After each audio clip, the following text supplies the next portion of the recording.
Bismillahirrahmanirrahim. Assalamualaikum warahmatullahi wabarakatuh dan salam sejahtera. Sekalung penghargaan kepada Tuan Pengerusi Majlis, barisan panel hakim yang arif lagi bijaksana, div-div kehormat yang dihormati, para guru, rakan-rakan peserta, seterusnya hadirin yang saya muliakan. Negarawan Ulung Tun Abdul Razak Hussein pernah menegaskan bahawa perpaduan ialah kekuatan utama negara. Bertepatan dengan semangat itu, rukun negara diisytiharkan pada tahun 1970 sebagai ideologi kebangsaan bagi menyatukan rakyat selepas negara melalui detik hitam perpecahan. Lebih 5 dekad telah berlalu, namun persoalannya, adakah 5 prinsip itu sekadar menjadi lafaz di bibir atau benar-benar hidup dalam jiwa kita? Maka dengan penuh keyakinan saya berdiri di pentas ini untuk menegaskan bahawa penghayatan prinsip rukun negara merupakan kunci utama bersama membina negara bangsa yang bersatu, berdaulat dan sejahtera. Hadirin sekalian, pragmatik saya yang pertama, kepercayaan kepada Tuhan membentuk masyarakat yang berintegriti. Kepercayaan kepada Tuhan merupakan prinsip pertama rukun negara kerana pembinaan sesebuah negara mestilah bermula dengan pembinaan insan.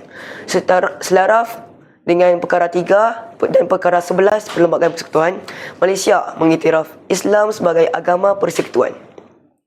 Di samping menjamin kebebasan setiap rakyat untuk menganut dan mengamalkan agama masing-masing. Peruntukan ini membuktikan bahawa negara kita dibina atas asas kehormat terhadap pelbagai kepercayaan.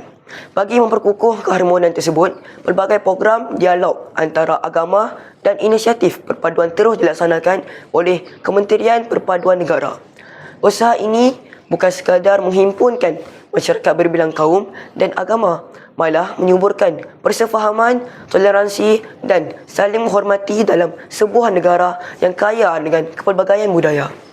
Dasar perpaduan negara turut meletakkan penghayatan rukun negara sebagai antara asas penting dalam perpaduan nasional. Fakta ini membuktikan bahawa pembentukan masyarakat berintegriti bukan sekadar tanggungjawab individu, bahkan menjadi agenda utama pembangunan negara. Implikasinya, apabila rakyat berpegang teguh pada nilai agama, lahirlah masyarakat yang berakhlak mulia. Hadirin yang saya hormati, pragmatik saya yang kedua, kesetiaan pada raja dan negara berpekukuh kedaulatan negara bangsa.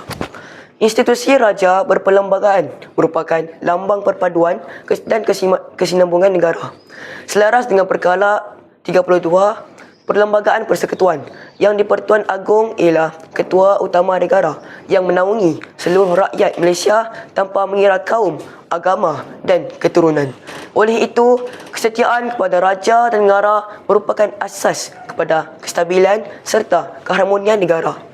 Semangat patriotisme dapat diterjemahkan melalui penghormatan kepada jalur gemilang, penghayatan lagu negaraku dan penyertaan dalam sambutan Hari Kebangsaan.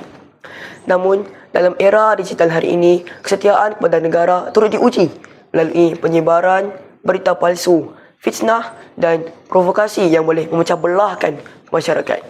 Sebagai generasi madani, kita tidak boleh menjadi penyebar kebencian, sebaliknya menjadi penyebar kebenaran.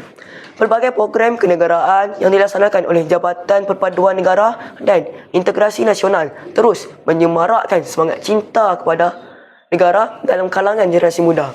Program-program ini membuktikan bahawa patriotisme bukan sekadar semangat bermusim ketika bulan kemerdekaan, tetapi nilai yang perlu disemai sepanjang hayat.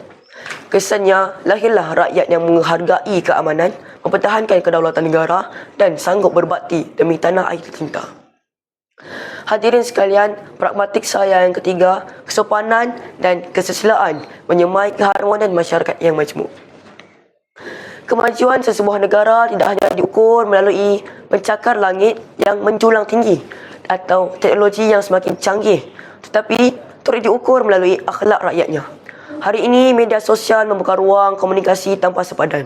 Namun, di sebalik manfaat tersebut, kita masih berdepan dengan isu volatile, penghinaan, fitnah dan ucapan kebencian yang mampu meretakkan hubungan sesama masyarakat. Situasi ini sesuai seperti peribahasa Melayu, kerana pulut santan binasa, kerana mulut badan binasa. Oleh itu, Setiap patah perkataan yang kita ungkapkan mestilah mencerminkan adab dan nilai murni. Pelbagai kempen kesedaran berkaitan etika, komunikasi dan iliterasi digital terus dilaksanakan bagi membentuk masyarakat yang lebih berkhemah ketika berintegrasi.